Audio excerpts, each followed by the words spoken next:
Etika Lingkungan ingin mempresentasikan hasil diskusi kami mengenai kearifan lokal Melayu Riau dalam pelestarian lingkungan hidup. Sebelumnya perkenalkan terlebih dahulu anggota kelompok kami. Yang pertama ada Saudari Makfiroh Intan Nurul Aini dengan NIM 4512 420037 dan saya sendiri Jihanti Muratini dengan NIM 4512 420039. Sebelumnya di sini saya akan menjelaskan terlebih dahulu tentang kearifan lokal itu sendiri. Kearifan lokal merupakan adat dan kebiasaan yang telah mentradisi dilakukan oleh sekelompok masyarakat secara turun-menurun yang hingga saat ini masih dipertahankan keberadaannya oleh masyarakat hukum adat dalam suatu wilayah di negara tercinta Indonesia ini. Salah satu contohnya ada Subak di Bali, Bera di Kalimantan, Sasi di Papua, atau Lubuk Larangan di Mandailing, Natal, Sumatera Utara, dan lain sebagainya. Di sini saya akan menyebutkan beberapa jenis kearifan lokal di Indonesia. Yang pertama, ada hutan larangan, bisa dilihat pada gambar. Hutan larangan itu sendiri yaitu hutan yang menurut aturan adat tidak boleh ditebang karena fungsinya yang sangat vital sekali sebagai persediaan air sepanjang waktu untuk keperluan masyarakat. Selain itu, kayu yang tumbuh di hutan juga dipandang sebagai perisai untuk melindungi segenap masyarakat yang bermukim di sekitar hutan dari bahaya tanah longsor. Apabila ada terdapat di antara warga yang akan membuat rumah atau membutuhkan kayu, maka harus meminta izin terlebih dahulu kepada aparat atau ketua adat melalui para pemangku adat untuk menebang kayu yang dibutuhkan dengan peralatan kapak dan gergaji tangan. Kearifan ini masih banyak ditemui di berbagai daerah di Indonesia, tentunya dengan aturan yang berbeda-beda atau kepercayaan yang berlainan. Misalnya seperti suku Baduy di Banten.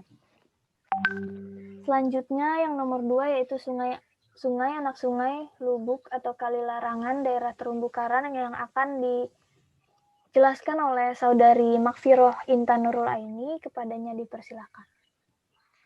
Terima kasih untuk Saudari Jihanti Muratini atas kesempatan yang telah diberikan kepada saya.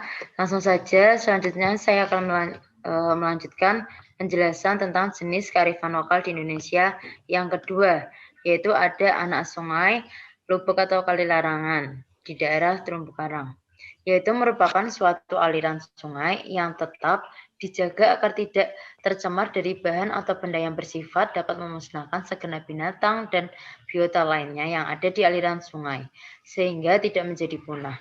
Seperti halnya, warga masyarakat tidak boleh menangkap ikan dengan cara pengepuman, memakai racun, memakai aliran listrik, dan lain sebagainya.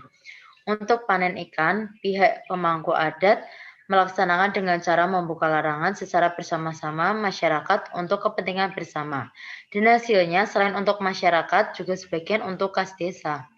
Biasanya kawasan ini dibuka sekali setahun atau sekali 2 tahun, tergantung kesepakatan bersama. Selain di sungai atau lubuk, di beberapa daerah juga memiliki kearifan lokal untuk penyelamatan ikan di daerah di mana teridentifikasi sebagai tempat hidup dan terbiaknya ikan laut, misalnya di daerah terumbu karang, Papua Barat dengan istilah sasi, atau di Papua lainnya yang memiliki aturan larangan untuk berburu. Bisa di next. Yang ketiga, jenis ketiga ada tabek larangan, yaitu kolam air yang dibuat secara bersama oleh masyarakat pada zaman dulu dengan tujuan untuk persediaan air bagi kepentingan masyarakat, dan di dalam tabek tersebut juga dipelihara berbagai jenis ikan. Satu untuk membuka tabek larangan tersebut sama dengan seperti di bandar larangan. Bisa next. Jenis selanjutnya akan dijelaskan kembali oleh Saudari Jihanti Muratini. Waktu dan tempat saya persilahkan. Terima kasih kepada Saudari Makfiroh Intan Nurul Aini. Selanjutnya yaitu yang bisa dilihat pada gambar yaitu gotong royong yang masih diterapkan sampai sekarang. Gotong royong merupakan kegiatan kerja bersama untuk kepentingan masyarakat banyak seperti membuat jalan baru, membangun rumah ibadah, membersihkan sungai, menanam tanaman keras, dan lain sebagainya.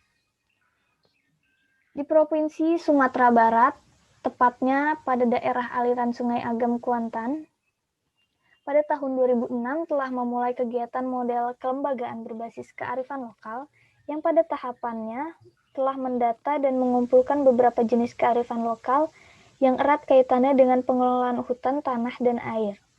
Bertempat di Nagari Situjuah Gadang, Kecamatan Situjuah Limonagari, Kabupaten 50 Kota, jenis kearifan lokal tersebut diharapkan akan diatur dengan peraturan nagari yang dilengkapi dengan sanksi-sanksi bagi masyarakat yang melanggarnya. Kesepakatan-kesepakatan yang dihasilkan untuk dijadikan peraturan nagari tersebut berasal dari hasil musyawarah dan mufakat para pemangku adat dan elemen masyarakat lainnya seperti Nini Mama, alim ulama, cerdik pandai, bundo kandung, aparat nagari, serta pemuda pagar nagari.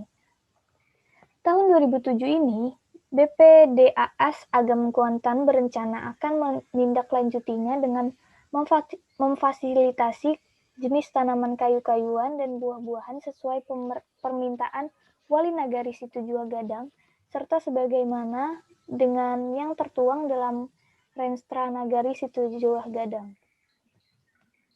Selanjutnya yaitu tebang pilih yang akan dijelaskan oleh saudari Makfiroh Intan Nurulaini. Kepada dipersilakan. Terima kasih untuk saudari Jianti Meratini atas waktu yang telah diberikan kepada saya kembali. Saya akan melanjutkan untuk jenis yang keenam, yaitu ada tebang pilih. Masyarakat adat Seko yang berada di Luwu Utara, Sulawesi Selatan, secara turun-temurun telah melakukan praktek tebang pilih secara terkendali. Mempraktekkan siklus pertanian secara konsisten, menetapkan kawasan tertentu untuk dilindungi. Masyarakat sendiri memiliki tata ruang yang mengandung nilai-nilai konservasi. Misalnya, masyarakat memiliki kebiasaan-kebiasaan untuk melakukan penanaman kembali dengan menanam tanaman jangka panjang seperti durian dan langsat setelah melakukan pembukaan lahan. Next. Untuk yang jenis ke-7 dan 8 akan dilanjutkan kembali kepada Jian Timur Andini. Waktu dan tempat saya persilahkan. Terima kasih kepada saudari Makfiroh Intan Nurul Aini. Selanjutnya yaitu sistem sasi di Pulau Haruku. Sistem ini merupakan larangan untuk memanen sumber daya alam tertentu demi melindungi kualitas dan populasi sumber daya tersebut, baik tumbuhan dan binatang. Sistem ini meliputi sasi untuk laut, hutan, sungai, desa, dan sumber daya alam lainnya. Sistem sasi merupakan instrumen untuk mengatur distribusi manfaat atau hasil dari sumber daya alam secara seimbang. Sistem sasi merupakan inisiatif kolektif masyarakat Haruku yang dikendalikan melalui lembaga adat. Untuk yang ke-8 yaitu sistem zonasi pengelolaan hutan masyarakat kesepuhan di Jawa Barat. Hutan di kawasan Gunung Halimun dan sekitarnya merupakan warisan budaya dari masyarakat kesepuhan yang memiliki sistem zonasi sendiri. Mereka membagi hutan di wilayah pegunungan menjadi beberapa zona, yaitu ada hutan titipan yang tidak boleh diganggu dan sepenuhnya dilindungi secara adat. Lalu ada hutan tutupan yang merupakan cadangan yang pemanfaatannya diatur secara adat, serta tanah garapan yang dapat dimanfaatkan secara bebas oleh anggota masyarakat adat. Penetapan kawasan Gunung Halimun dan Gunung Salak sebagai tanaman nasional semestinya mampu mengadopsi dan menguatkan aspek legal sistem zonasi tradisional tersebut.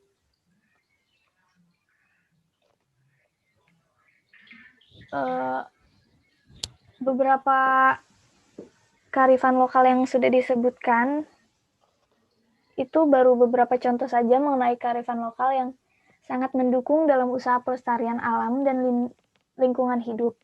Namun, masih banyak di berbagai Indonesia yang mempunyai kearifan lokal seperti di pedalaman Papua misalnya. Ada larangan untuk berburu kanguru saat terjadi musim kawin, agar memberikan waktu untuk berkembang biak, atau di daerah tertentu di Sumatera atau Kalimantan mempunyai aturan yang sama. Selanjutnya tentang menumbuh kembangkan kearifan lokal untuk kegiatan lingkungan akan dijelaskan oleh Saudari Makfiro Intan Nurulaini. Kepada Edi, dipersilakan. Terima kasih kembali untuk Saudari Jianti Marantini atas kesempatan yang sudah diberikan kepada saya lagi. Selanjutnya saya akan menjelaskan tentang menumbuh kembangkan kearifan lokal untuk kegiatan lingkungan. Berbagai perkembangan modern, rupanya pengetahuan ini banyak terkikis dan tersingkir dengan pengetahuan saat ini. Masih ada beberapa daerah yang mengenal, mempunyai, dan memiliki pengetahuan kearifan lokal di daerahnya. Di beberapa daerah juga telah dikembangkan kearifan lokal ini diwujudkan dalam peraturan adat atau peraturan desa. Ada aturan yang tertulis atau banyak juga yang tidak. Untuk aturan yang telah tertulis dalam bentuk peraturan desa atau perdes, perlu dikembangkan agar upaya pelestarian lingkungan, khususnya darat dan perairan, dapat dijalankan secara efektif dan optimal. Maka yang perlu diperhatikan adalah yang pertama, ada evaluasi yang paling pokok dalam penginisiasian perdes pengelolaan sumber daya alam, baik perairan atau daratan. Ini adalah evaluasi proses, artinya seberapa cepat proses sosial dapat dipacu sehingga masyarakat benar-benar menginginkan adanya perdes pengelolaan sumber daya alam. Bukan seberapa cepat perdes pengelolaan sumber daya alam dapat dihasilkan. Yang kedua, nilai-nilai yang terkandung di dalam hak ulayat yang dominan dijalankan oleh masyarakat tradisional di Indonesia sangat cocok untuk diadopsi dan dijalankan karena memiliki kemiripan karakteristik wilayah dan sumber daya serta telah teruji dalam perjalanan waktu meskipun masih dalam bentuk peraturan tidak tertulis atau norma. Seperti beberapa contoh kearifan lokal yang telah disebutkan tadi. Yang ketiga, ada perdes atau peraturan desa yang akan dibentuk masih membutuhkan kegiatan musyawarah atau kesepakatan yang mengakomodir pendapat, kebutuhan, dan kepentingan semua komponen masyarakat. Masyarakat harus benar-benar diberi hak dan legalitas jika perdes telah disahkan, di mana pihak-pihak lain hanya melakukan fungsi dan tugas sesuai yang telah ditetapkan. Itu tadi mengenai menumbuh kembangkan kearifan lokal untuk kegiatan lingkungan. Penjelasan selanjutnya akan dijelaskan kembali oleh Saudari Jianti Meradini. Waktu dan tempat saya persilahkan. Baik, terima kasih kepada Saudari Makfiro Intan Nurulaini. Selanjutnya kembali kepada saya.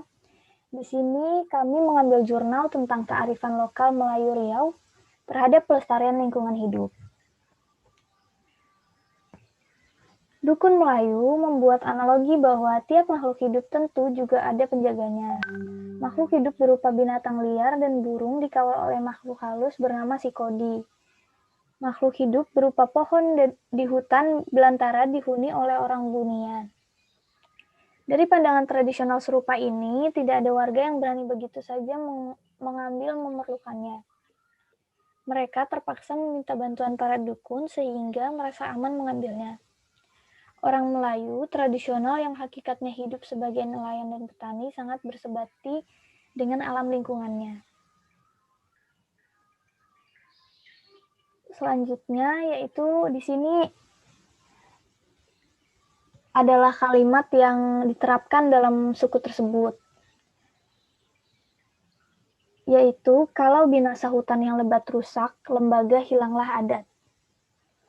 Dalam adat istiadat ditetapkan pantang larang yang berkaitan dengan pemeliharaan serta pemanfaatan alam, mulai dari hutan, tanah, laut, dan selat, tokong dan pulau, suak dan sungai, tasik dan danau, sampai kepada kawasan yang menjadi kampung halaman, dusun, ladang, kebun, dan sebagainya.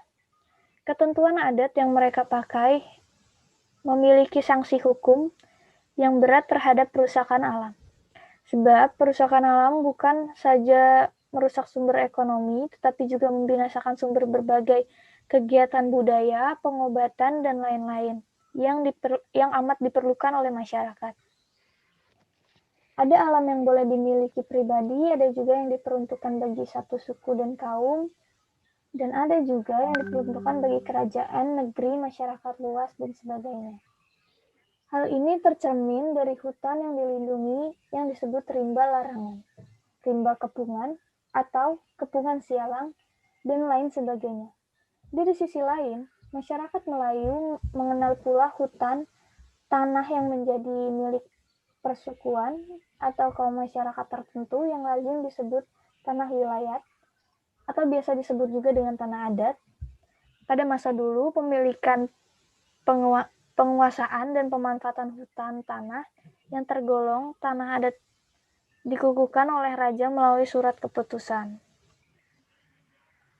Mungkin cukup sekian presentasi kita. Kurang lebihnya mohon maaf. Wassalamualaikum warahmatullahi wabarakatuh.